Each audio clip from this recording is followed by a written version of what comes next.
आप परम पद नहीं जानते हैं, मोक्ष नहीं जानते हैं, तो जैसे आप सुरक्षा सुख व्यवस्था को लेकर के आप देश विदेश जाना चाहते हैं कि मुझे अच्छी धनराशि मिले, वहां अच्छी सुरक्षा व्यवस्था हो, खूब सुख भोगे, इसी लालसा से आप देश विदेशों में भटकते हैं। तो आप परम पद को ऐसा समझिए, वो ऐसा देश है जहां दिव्य महल है, दिव्य कुंज निकुंज है, और आपको वहां ऐसी देह की प्राप्ति होगी इस पर काल का अधिकार नहीं है। यहाँ तिनके से लेकर ब्रह्मा तक सब काल कवलित हैं, काल ग्रसित हैं, सबका प्रतिक्षण जीवन नष्ट हो रहा है, प्रतिक्षण शरीर बदल रहा है, परिवर्तनशील नाशवान यहाँ सब कुछ है। और वहां आपको ऐसे देह की प्राप्ति होगी जिसमें काल की कोई भी चाल नहीं चल पाएगी, चिदानंद देह, ऐसा महल जहां समस्त ऋतुएं अपने आप सुख प्रदान करती हैं। जब जो ऋतु की इच्छा हुई वही ऋतु अपना प्रभाव,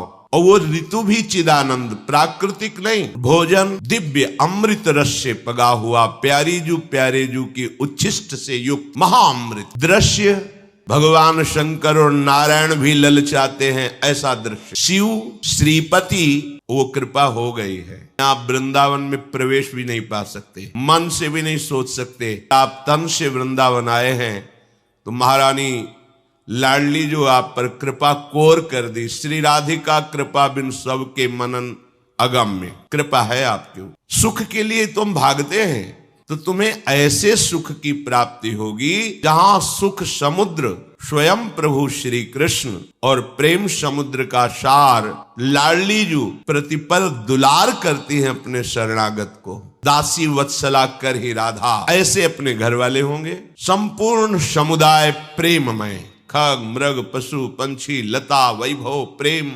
भूमि स्वर्णिम रत्न से जगमगाती हुई, दिव्य चिदानंद, दिव्य चिदानंद नंदोत्सव हो रहा है। 84 कोस के सब ब्रजवासी जन पधारे हुए। कितना बड़ा होगा घर बाबा का, नंद बाबा का आंगन कितना बड़ा होगा, पर वो चिदानंद है तो संपूर्ण ब्रजवासी समा गए, पर आंगन खाली ही रहा। यह है चिदानंद चमत्कार। वहां कभी मरना नहीं है, बुढ़ापा नहीं आना, हर समय नव किशोर शरीर रहेगा, किसी कामना की जलन नहीं, बिना कामना के महासुख लुटता घूमता है। वहां चलने की तैयारी कर रहे हैं। आप समझो इसी सुख के लिए तो आप कहां जाएं, बोले अमेरिका जाएं, अमुक जगह जाएं, वहां अच्छा धन मिलेगा, अच्छी व्यवस्था मिलेगी। ये सब नाशवान है। हम तुम्हें निकुंज देश का परिचय देते हैं जहां माया काल कबहु नहीं व्यापे, इनकी पहुंच ही नहीं है। दुख अशांति क्लेश जन्म मृत्यु भय शोक विषाद हर्ष, इनका प्रवेश ही नहीं है। ऐसे देश की बात करें, वो निकुंज देश है। जो आप चाह रहे हो उसकी संपूर्ण बहुतायत वहां मिलेगी, बस चलने की ठान लो। चलने की ठानने का तात्पर्य है अंदर से आपको तैयारी करनी होती है। जैसे आप अब भाई हम अमेरिका में रहेंगे तो उसके लिए हमें परिचय बढ़ाना पड़ेगा जो हमें अमेरिका का पास दिला दे। फिर हमें अर्थ की व्यवस्था करनी होगी जो वहां हम मकान खरीद सके, वहां अपनी व्यवस्था कर सके। हमें योग्यता चाहिए कि हम वहां कुछ कर सकें, बस ऐसे ही कुछ समझ। भगवत प्रेमी महात्माओं से परिचय बढ़ाओ, ये निकुंज का पास दिलवा देंगे। वहां के लिए धन इकट्ठा करो, परम धन राधा नाम। अपने भारत का ऐसा रुपया भारत में चलता है, विदेश में जाओगे बदलना पड़ेगा, वहां का पैसा यहां बदलना पड़ेगा, उतना ही आपको लाभ मिलेगा। हमें निकुंज में अपनी जगह बनानी है। आचार्य चरणों का आश्रय लेकर प्रियालाल का जब जश गाते हैं तो राधिका श्याम प्रसन्न भय, तब नित्य समीप सुख खैंच ले, हरिवंश समीप सदा तिनके, सुख संपत्ति दंपति जो जिनके। महासुख उपासना की चरम सीमा, बिहारी बिहारिंजू के चरणों की आराधना, उपासना का परम फल बिहारी बिहारिंजू के निकुंज में प्रवेश पा जाना। मोक्ष पदवी जैसे तरंग समुद्र में लीन हो गई, अस्तित्व ही खत्म हो गया। समीप रहते हुए, भेदभाव होते हुए भी प्रेम का भेद स्वीकार करके महासुख का विलसन होता है। इसलिए हमें अवसर मिला है दुख से निवृत्त होने का। आप नहीं परम पद चाहते, मोक्ष चाहते, तो आप ये तो चाहते हैं ना करुणा सदा सुख मिले, ऐसे विश्वसनीय प्रेमी मिले जिनके गोद पर हम सर रखकर चैन से सो सके, मुझे कोई शंका ना हो, भय ना हो। वो एक ही स्थान है प्यारी जू प्यारे जू के गोरे सांवले चरणार में। मान लीजिए निर्भय हो जाओगे, परम सुखी हो जाओगे, ये चक्र खत्म हो जाएगा जन्म मृत्यु का। श्री वृंदावन धाम दिव्य चिदानंद भूमि है, यही भूमि है। बस हमारे नेत्र माया से मलिन हो चुके हैं, पवित्र हो जाएं, हित के नेत्र खुल जाएं, प्रेम नेत्र जागृत हो जाएं, तो हमें इसी वृंदावन में दिखाई देगा कुंज निकुंजे या प्रीतम और दिव्य सहचरियां कैसे श्री लाडली लाल को दुलार करती हुई महासुख में निमग्न है।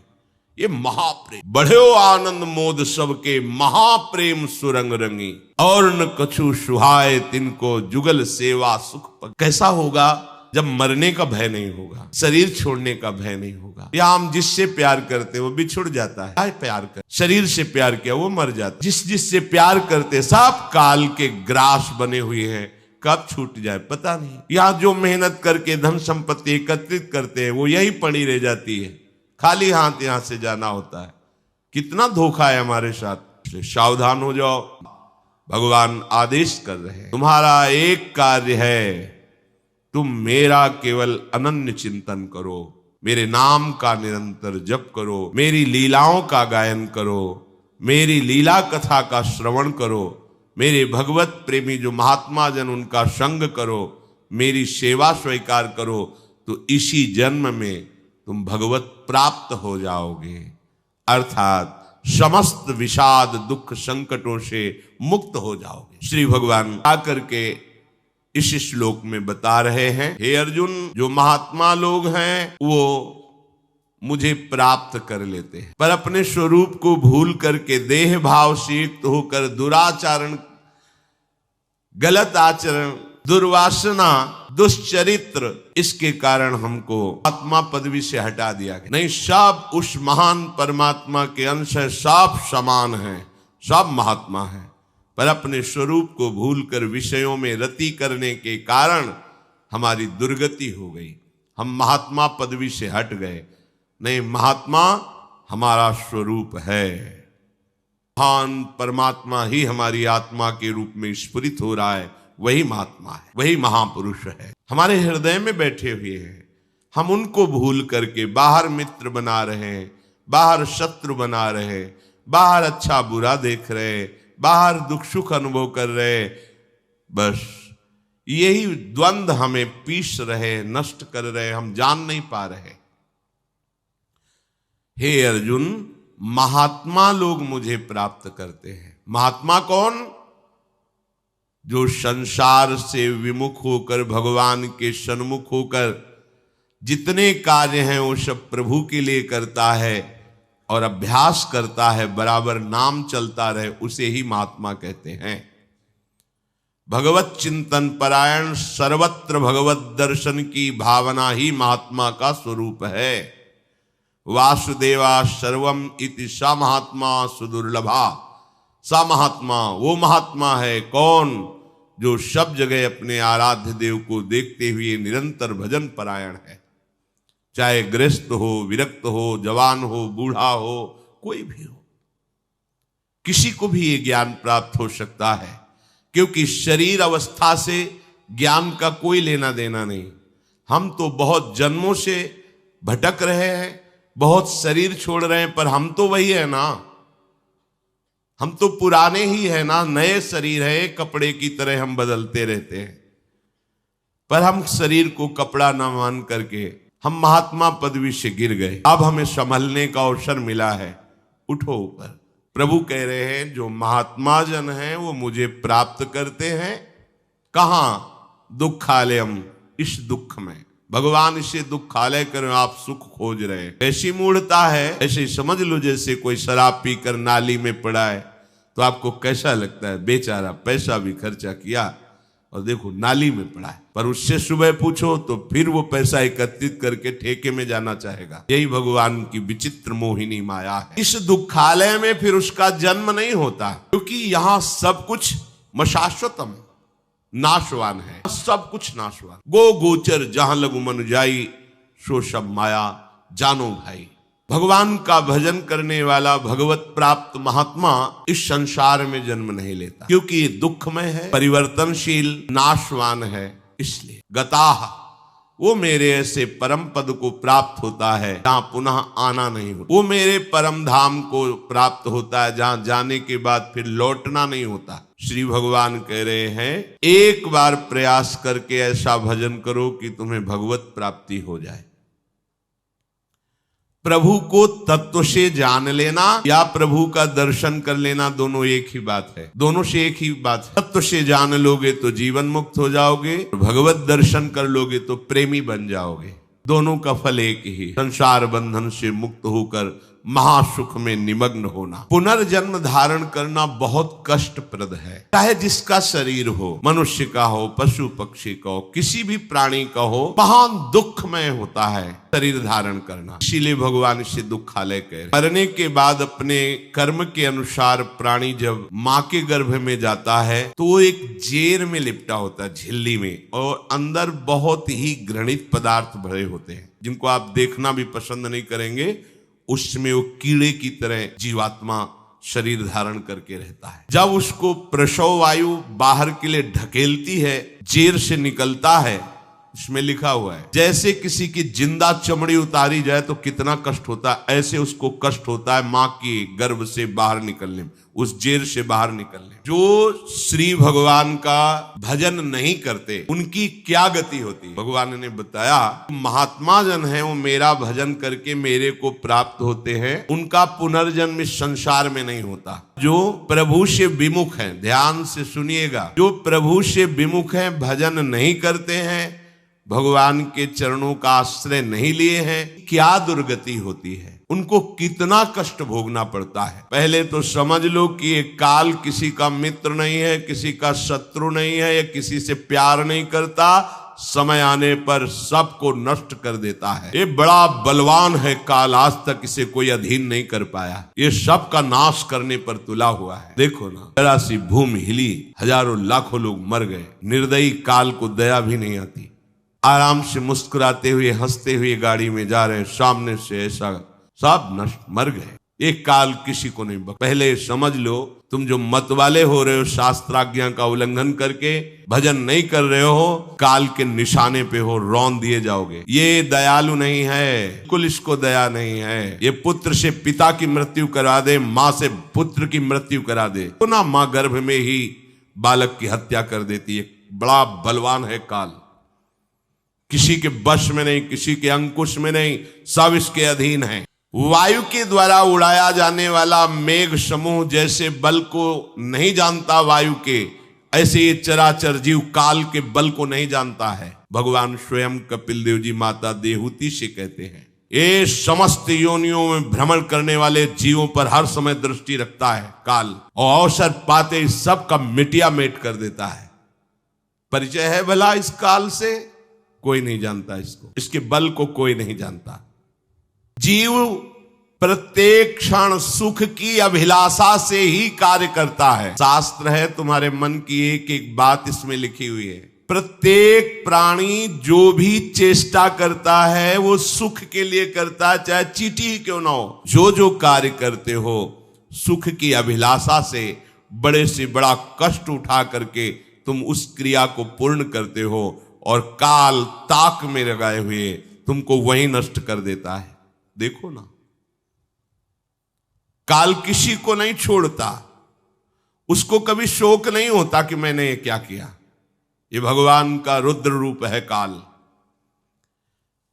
मंदमती जीव बच सकता है काल से। समुझ जे आए शरण ते डरत ना, काल डर ओहो जिए काल बस ना परे। जब ध्रुव जी परम पद पर आरूढ़ होने के लिए तैयार हुए, भगवान का विमान आया, पार्षद आए, तो काल मूर्तिमान होकर कहा, इस लोक से कोई भी मेरे आक्रमण से बच के नहीं जाता। ध्रुव जी ने कहा तुम्हें स्पर्श करने का बड़ा स्वभाव है, काल स्पर्श करे तो नष्ट हो जाए आदमी, झुको। और काल के माथे पर पैर रखकर विमान पर चढ़ करके अटल पदवी को प्राप्त हुए, क्योंकि 5 वर्ष में ही इन्होंने भगवत आराधना प्रारंभ करके भगवत साक्षात्कार कर लिया था। काल के सर पर माथे पर पैर रखकर, जो काल सबको नष्ट करता है उस काल के ऊपर पैर रखकर ध्रुव जी भगवान के पार्षदों के द्वारा उस विमान पर बैठकर परम पदवी को प्राप्त हुए। तुकाराम जी विठ्ठल विठ्ठल विठ्ठल, केशव विठ्ठल विठ्ठल विठ्ठलाम, माधव विठ्ठल विठ्ठल विठ्ठलाम। नाम जप के प्रभाव से सबके बीच में विमान आया और सदैव भगवत धाम गए। सदैव काल कहीं रोम को भी नहीं छू पाया। सदैव मीरा जी श्री लाल बिहारी में समा गई द्वारिकाधीश। सदैव जगन्नाथ जी में महाप्रभु चैतन्य देव समा गए। काल की गति नहीं कि छू सके। जिए काल वशना पर एक ही उपाय है, भगवान की शरण। और वो ये जीव मतिमंद जानता ही नहीं, वो अपने अहम में विचरता, मैंने इतना कमा लिया, ये कर लूंगा, काल सब एक क्षण में नष्ट कर देता है। जरा सी पृथ्वी हिली, बड़ी बड़ी बिल्डिंगों सहित रहने वाले चकनाचूर हो गए। सब कमाई, रुपया, पैसा, पढ़ाई लिखाई, पदवी सब नष्ट भ्रष्ट कर दिया। जरा सा समुद्र में उफान आई कि प्रांत के प्रांत डुबो दिए, मिटिया मेट कर दिए। किसी ने आज तक काल को कभी नहीं दोष लगाया, क्योंकि वो इतने रूप धारण करता है, तुम इंगित ही नहीं कर सकते कि ये काल है। ये मंदमती जीव अपने इस नाशवान शरीर को बहुत ध्यान से सुनना, और शरीर संबंधियों को सब कुछ मानता है। घर, खेत, धन, परिवार, यही उसका जीवन होता है। ये शास्त्र है, जो तुम्हारा है वही इसमें लिखा है, जो इसमें लिखा है वही तुम में हो रहा है। इस संसार में ये जीव जिस योनि में जन्म लेता है, इसका स्वभाव है उसी में वो जीना चाहता है, आनंद मानने लगता है। चाहे जितनी घृणित योनि हो, वो उसी में सुखी रहता है। महाभारत में प्रसंग आता है, भगवान व्यासदेव जी जा रहे थे तो एक नाली का कीड़ा बड़ी तीव्रता से मार्ग पार कर रहा था। रोका और कहा, क्यों इतनी शीघ्रता से तुम? वो बोले, देखो ये घर घर करती हुई बैलगाड़ी आ रही, ये हमारे ऊपर चढ़ जाएगी, मैं मर जाऊंगा। अरे बोले, तेरा इतना घृणित शरीर है, नाली में कीड़ा बन के रहता, मर जाएगा, योनि बदल जाएगी। तो बोले, महाराज तुम्हें जितना ये व्यास शरीर प्रिय है, उतने मुझे कीड़े का शरीर प्रिय है। बड़ा प्रसंग है उसमें।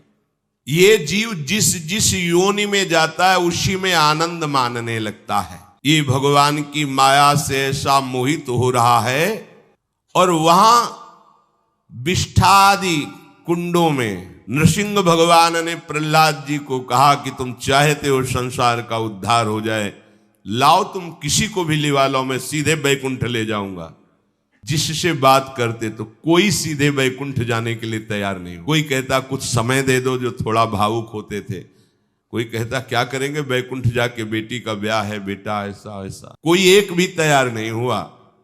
गांव के बाहर निकले तो सुकरी बिष्ठा खा रही थी। बोले, इससे ज्यादा दुख किसको होगा। सुकरी से कहा, भगवान प्रकट हुए, कह रहे हैं धाम चलो, चल बैकुंठ। तो बोले, मिलेगा बिष्ठा? बोले, बैकुंठ में तो नहीं मिलेगा। बोले, नहीं जाना बैकुंठ। वो विष्ठा में इतना सुखी कि बैकुंठ जाने के लिए तैयार नहीं है। विष्ठा आदि भोगों में ही वो सुख मान लेता है, छोड़ना नहीं चाहता। ये मूर्ख अपने शरीर को, स्त्री पुत्र गृह पशु धन बंधु बांधवों को इतना प्यार कर लेता है कि उसे लगता है कि बस ये सब हमारे समीप रहे, इससे बड़ा भाग्य मेरा और कोई नहीं हो सकता। अब इनके पालन पोषण की चिंता में इसका हृदय जलता रहता है। दुर्वासना से दूषित हृदय होने के कारण इसके हृदय में ज्ञान नहीं होता। परिवार का पोषण करने के लिए पाप कर रखना। यदि आपने किसी निर्दोष को दंड विधान किया है किसी पदवी पे बैठ के, या किसी असहाय असमर्थ को अपने बल के द्वारा रौंद करके तुमने धन लिया है, या छल कपट हिंसा के द्वारा तुमने धन लिया है, तो किसी दूसरे की जरूरत नहीं तुम्हारा नाश करने के लिए, वो धन ही पर्याप्त है। जो धन तुमने लिया है तुम्हें किसी दूसरे दुश्मन की जरूरत नहीं, वो धन ही तुम्हारा सर्वनाश कर देगा। देख लेना, देख लेना, खुद अनुभव कर लेना। इसी जीवन में तुम्हें अनुभव होगा कि मैंने बहुत गलत किया है। मरते समय तक तुम्हें बोध हो जाएगा कि तुमने क्या किया है। अभी नशा है तुम्हारे दिमाग में बल का, बुद्धि का, तो देख लो कुमार्गामी प्रवृत्तियों के द्वारा धन कमा के, पर जब इसका परिणाम आएगा तो रोते नहीं बनेगा, रोने लायक भी नहीं रहोगे, आंसू भी नहीं निकल पाएंगे, आह मचेगी हृदय में। वो अपनी परिवार के पोषण के लिए इतना जलने लगता है कि तरह तरह की पाप की कमाई करके परिवार को सुखी करना चाहता है। वो धन वस्तुएं कमा के लाता है और उल्टा स्त्रियों के द्वारा संभोग आदि के समय प्रदर्शित किए हुए माया में कपटपूर्ण प्रेम को वो अपना जीवन समझ लेता है। बालकों की मीठी मीठी तोतली बानी में वो इतना फंस जाता है कि दुख प्रधान कपटपूर्ण कर्म करके उनकी कामनाओं को पूर्ण करना चाहता है। दूसरे बेटे का अपहरण करके उसकी हत्या भले हो जाए पर मेरा बेटा सुखी रहे। कैसे ऐसा हो सकता है? ऐसा कैसे हो सकता है? अगर किसी को तुमने 100 आंसू गिराए हैं तो 10,000 आंसू तुम तैयार रखो, तुम्हारे 10,000 आंसू गिरेंगे। तुमने किसी को अगर एक बार भी कटुवचन बोला है, 10 बार तुम्हें कटुवचन सहना पड़ेगा। भूमि है, जैसे एक दाना फेंको तो सैकड़ों दाना पैदा कर देती, इसे कर्म भूमि कहते हैं। तुम्हारा कर्म बहुतायत होकर तुम्हें फल देगा, अच्छा या बुरा, जैसा कर्म किया है। अब वो सोचता है कि धन के द्वारा हम अपने और अपने परिवार के दुख का नाश कर लेंगे। इसी में वो सुख मानने लगता है कि एन केन प्रकारेण दंभ कपट पाखंड झूठ हिंसा दुराचार व्यभिचार, कैसे भी हो धन मिलना चाहिए। अब वो भयंकर हिंसा वृत्ति के द्वारा धन संचय करता है और अपने परिवार का पोषण करता है, जिसके फलस्वरूप उसके लिए नरक निश्चित हो जाता है। जीते जी ये अमुक नरक में जाएगा।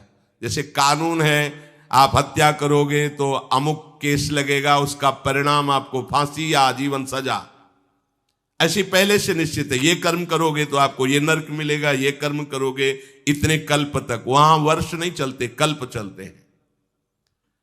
स्वयं तो उनके खाने पीने से बचे हुए जूठे अन्न को खाकर सुख पाना, बच्चे का जूठा, परिवार का अच्छा लगा, मेरा परिवार, और वैसे ही दूसरे परिवार का नाश करके, हिंसा करके वो धन कमाता है। जब ऐसा कोई करता है तो बार बार प्रयत्न करने पर भी दुख हटता नहीं, दुख बढ़ता चला जाता है। लोभवश वो इतना अधीर हो जाता है कि उसे जीवन भार लगने लगा। अब क्या करूं, कैसे करूं?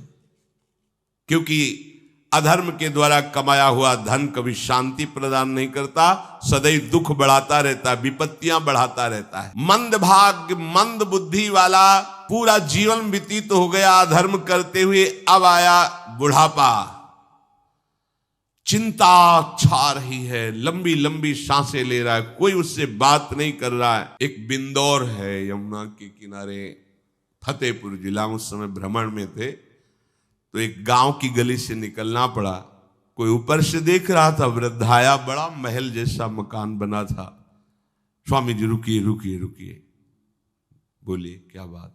मैं बहुत दुखी हूं, ये सब मैंने कमा के मकान बनाया है, मेरे बच्चे मुझे रोज गाली देते हैं, मारते हैं, अच्छे अच्छे पदार्थों बना के पाते हैं मेरे लिए, क्या करूं? बाबा जी बन जाओ। बाबा जी से पूछोगे तो क्या बोले? एकमात्र उपाय भगवान की शरण में हो, अब भजन करो, चौथी अवस्था है। बोले वो तुमसे बात नहीं बने लिया, क्योंकि लोगों की धारणा होती कोई जंतुर दे देंगे, कोई छूछा कर देंगे, काम बन जाएगा। बहुत गिरी हुई स्थिति लोगों की होती है। वो ये नहीं समझते कि राधा राधा कृष्ण कृष्ण कहने से सब दुख दोष नष्ट हो जाएंगे। तुम्हारा परिवार क्या तुम्हें विश्व प्यार करने लगेगा। जा पर कृपा राम की हुई, ता पर कृपा करे सब कोई। विश्व तुम्हें प्यार देगा, विश्व तुम्हें सम्मान देगा, यदि तुम विश्वेश्वर भगवान श्री हरि का नाम जप करोगे, उनका आश्रय, पर ये मार्ग ही किसी को नहीं समझ में आता।